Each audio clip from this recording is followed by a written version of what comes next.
আমরা কথা বলছি সার্ভেলার বিপ্লবের সাথে। আপনি কি এই গাছ সম্পর্কে কতটুকু জানেন, একটু জানাবেন? এই গাছটা আমাদের এই অঞ্চলে একটা অত্যন্ত পরিচিতিমূলক গাছ, আড়িয়লের সৃষ্টি গাছ। সাধারণ আমাদের এলাকার মানুষের পরিচয়, হ্যাঁ, আড়িয়লের সৃষ্টি গাছ বললে এই অঞ্চলটাকে চিনে। এটা একটা শতবর্ষী গাছ, অঞ্চলের মানুষকে পরিচিতি করার জন্য অনেক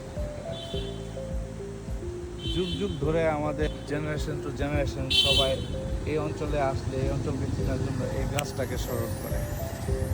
পাশাপাশি সবচেয়ে মজার বিষয় হলো যে এই গাছে কয়েক হাজার আপনার টিয়া পাখির বাসা আছে। আপনি এখন দিনের বেলা ওইভাবে পাবেন না, সন্ধ্যাবেলা যদি কখনো আসে হাজার হাজার টিয়া পাখি কাকলিতে আপনার মন ভরে যাবে। বিশেষভাবে আমাদের এই অঞ্চলে বিখ্যাত জমিদাররা মূলত জমিদার সময়কালে এই গাছটা রক্ষণ করা হয়। আর আমাদের আড়িয়ল কাছে যে আড়িয়ল স্বর্ণময় উচ্চ বিদ্যালয় রয়েছে, সেই স্কুল যেমন শতবর্ষী, তদ্রুপ এই গাছটাও একটা শতবর্ষী গাছ। এই অঞ্চলের মানুষ এই গাছকে মনের থেকে ভালোবাসে। তার বহু প্রকাশ হলো যে এই গাছটাকে বেশ কয়েকবার বেশ কিছু দুর্বৃত্তরা কেটে ফেলার ষড়যন্ত্র করছে।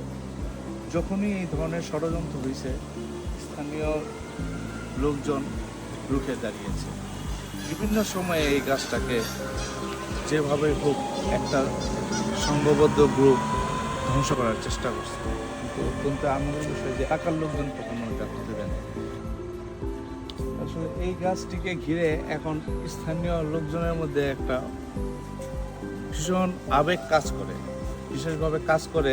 যারা ছোট ছোট বাচ্চা আছে তাদেরকে তার মুরব্বীরা নিয়ে আসতে তারা গল্প করতে পারে, এই আমার দাদা সময়ে গাছ দেখেছে, তার দাদাই দেখেছে। আর বিকেলবেলা বেশ বড় জনসংখ্যা জনগণে এখানে ঘুরতে আসে, এই গাছকে ঘিরে ছবি তোলা, আনন্দ তোলা। আর আমাদের হিন্দু সম্প্রদায়ের কিছু লোকজন এখনও এই গাছের নিচে এসে কিছু পূজা, কিছু ভক্তি করে যায়।